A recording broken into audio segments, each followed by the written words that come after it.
Ils la traînèrent sur le sol accidenté, comme si elle ne pesait rien du tout. Le gravier lui déchirait les paumes, les bottes raclaient bruyamment, et des coudes pointus s'enfonçaient dans ses flancs tandis que les projecteurs au-dessus d'eux bourdonnaient, projetant de longues ombres déformées qui vidaient la cour de toute chaleur. La recrue ne cria pas. Elle ne supplia pas. D'après le registre, elle s'appelait Emily Carter, 26 ans, carrure moyenne, attitude discrète, aucune distinction voyante, aucune arrogance agressive. À leurs yeux, elle semblait jetable. Le soldat Logan Reeves ricana en la poussant en avant. Mark Dalton et Ethan Brooks l'encerclaient comme des prédateurs, leur cruauté déguisée en tradition. Briser les silencieux était leur passe-temps favori. Ses poignets étaient liés derrière son dos, pas assez serrés pour couper la circulation, juste assez pour humilier. Elle trébucha une fois, mais se redressa rapidement. Son regard parcourut la cour, non pas avec panique, mais avec évaluation. Une odeur flottait dans l'air, une odeur que la plupart des gens auraient ignorée. Forurhamide. Ferruile. Chair en decomposition. Emily, elle, ne la manqua pas. Elle savait exactement ce que cela signifiait. Les enclos des chiens K9. Logan se pencha près d'elle, son souffle brûlant de malveillance. « Tu n'as pas ta place ici, Carter. Il est temps de comprendre où tu te situes. » La grille l'attendait, des barreaux d'acier rayés par des dents et des griffes, striés de boue séchée. Quelque chose bougea à l'intérieur. Une respiration lourde.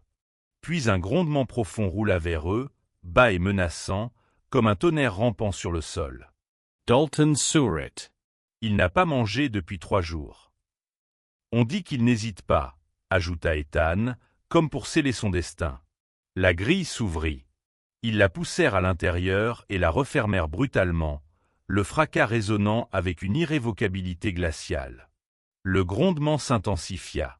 Des ombres surgit un énorme chien K9, une masse de muscles sous une fourrure marquée de cicatrices, les yeux rivés sur elle avec une concentration mortelle. N'importe qui d'autre aurait hurlé. N'importe qui d'autre serait resté figé. Emily se redressa lentement, testant la terre sous ses bottes. Sa respiration resta régulière. Elle inclina légèrement la tête, adoucit son regard, abaissa sa posture, non par soumission, mais par reconnaissance. Le chien s'arrêta. Poil Harris. Dents decoverts. Pourtant, quelque chose changea. L'instant ne se déroula pas comme prévu. À l'extérieur de l'enclos, des rires éclatèrent. 5 secondes, lança Logan. C'est généreux. À l'intérieur, Emily parla pour la première fois. Sa voix était calme, maîtrisée, et pas en anglais. Des sons courts, précis, des schémas de commandement mêlés à de l'apaisement. Les oreilles du chien frémirent. L'incertitude parcourut son corps. Elle avança d'un pas, puis encore un. Jamais précipité. Jamais sans rompre le contact visuel. Son ton ne se durcit jamais. Le K9 bondit, puis s'arrêta net, glissant dans la poussière tandis que son museau captait pleinement son odeur. Quelque chose s'enclencha. Le grondement s'éteignit en plein souffle. Le chien baissa la tête. Sa queue bougea une fois. À l'extérieur, les rires moururent. « C'est quoi ce bordel ?» murmura Mark. Emily s'agenouilla malgré ses mains liées, exposant délibérément son cou. C'était un risque, calculé, intentionnel. Elle parla à nouveau, plus doucement, sa voix portant un rythme qu'un seul maître avait jamais utilisé avec cet animal.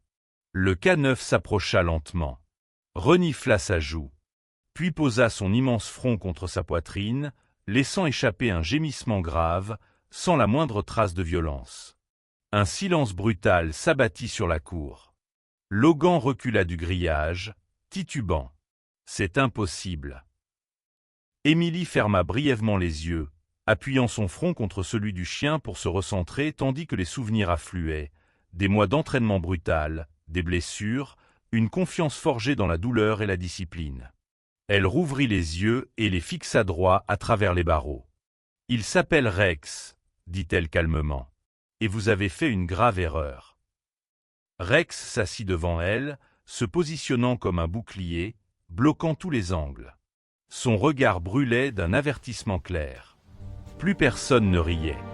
Ils comprirent enfin, ce n'était pas une recrue sans défense jetée dans une cage. C'était quelqu'un qui savait exactement comment survivre à l'intérieur. Des alarmes lointaines commencèrent à résonner. La voix d'Émilie trancha net la tension. « Souvenez-vous de ce moment, » dit-elle calmement. « Rien ne sera plus jamais pareil après. » La cour ne retrouva jamais complètement son vacarme. Même après que les alarmes se furent tues et que les lumières eurent repris leur bourdonnement terne, quelque chose de lourd persistait. La certitude muette qu'une ligne avait été franchie et ne pourrait jamais être effacée. Émilie resta dans l'enclos, respirant lentement et régulièrement. Rex montait la garde, muscles tendus, yeux suivant chaque mouvement au-delà des barreaux. La bravade de Logan se fissura la première.